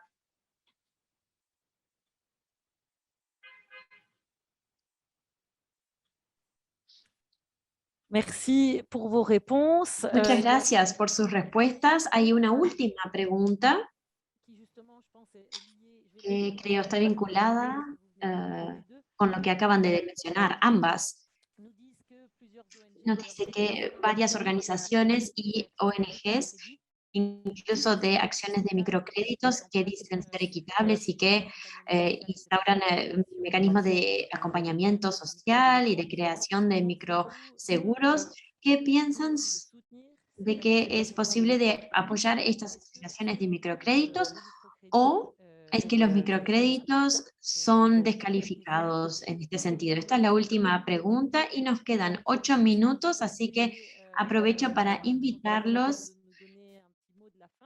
para que nos hagan algunos comentarios finales y recordarles que vamos a compartir en la conversación el enlace para el PA. Hay pocas personas que se han registrado por ahora, así que para que estén al tanto del proyecto de vincularse con reflexionar las análisis feministas que ya hemos hablado en diferentes instancias durante la conferencia, no olviden en registrarse. Y aquellas personas serán contactadas para que participen en de esta oportunidad. Y sobre el círculo vicioso del endeudamiento, los invito a que participen en la conferencia de jueves, que va a tratarse principalmente de ese. Así que muchas gracias a todos y les doy la palabra final y muchas gracias a los participantes también.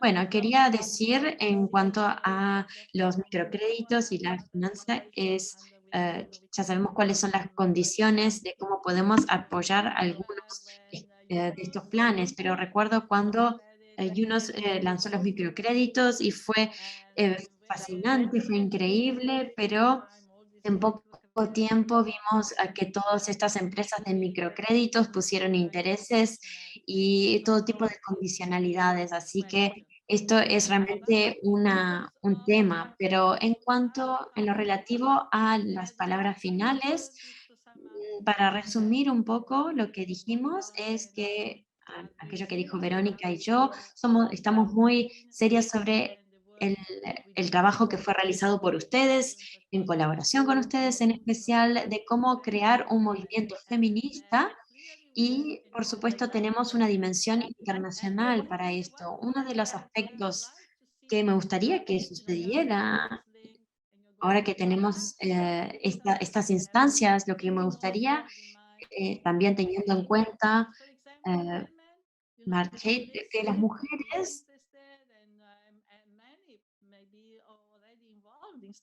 hay muchas mujeres que van a participar o ya participan, pero que necesitamos vincular, aunar todo el conocimiento de todos los movimientos que ya existen, de las iniciativas que ya existen, porque no debemos tener dobles esfuerzos, ya hay mucho que está sucediendo y hace bastante tiempo está transcurriendo, así que sería un punto de partida de reunirse entre todos, conectarnos y aprender los unos de otros de aquellos trabajos que ya fueron realizados. Muchísimas gracias a todos, ha sido una instancia muy empoderadora y una muy interesante experiencia. Bueno, muchas gracias también por esta invitación. Creo lo mismo, como decía Silvia, que hay un montón de colectivas, de grupos, de iniciativas, de distintas campañas que ya están funcionando. Me parece que la cuestión es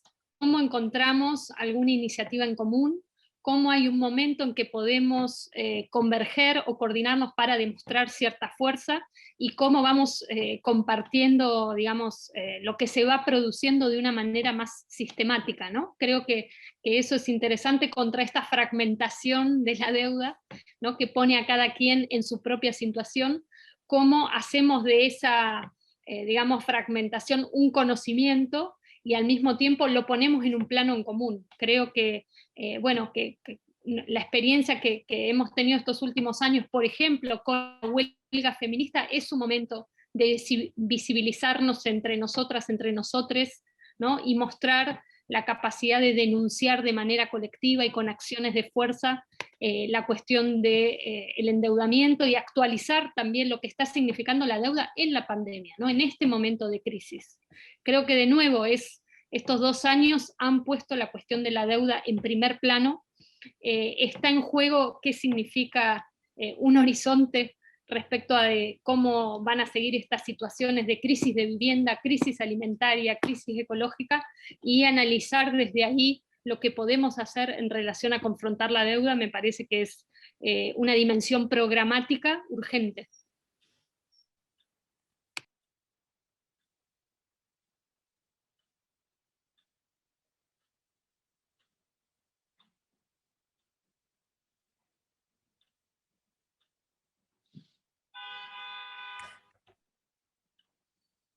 Oui, merci beaucoup pour cette dernière remarque qui nous Muchas rappelle gracias por estos comentarios finales y el tema de que la deuda es un tema central de todas nuestras luchas.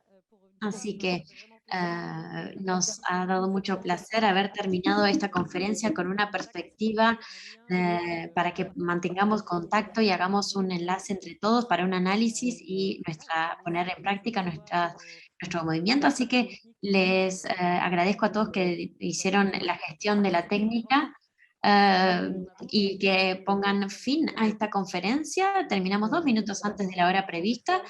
Así que les doy la palabra, les doy un poco de tiempo y espacio para aquellos que quieran registrarse, pueden hacerlo ahora.